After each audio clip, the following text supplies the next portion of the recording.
दुखुगोनां खौरां। अन्ध्र प्रदेशनि आन्द्रायाव खामानि मावनो थांनाय सासे सुबुंनि जिउ गोमादों।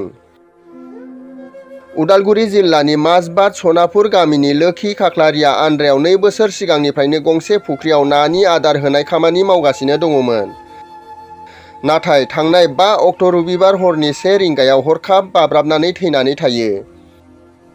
आरो बै थैनाय समाव गावजों गावनि बिसंग्रा आरो खामानि मावग्रा 3 लोगोफोर दंफायोमोन।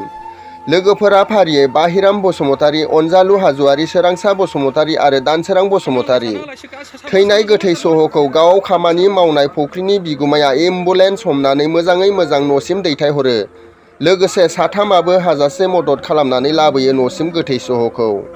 सान 3 हर 2नि उनाव मंगलबार 7 अक्ट' मोनाबिलि 4:30 रिंगायाव न'सिम सफैयो गोथै सह'आ।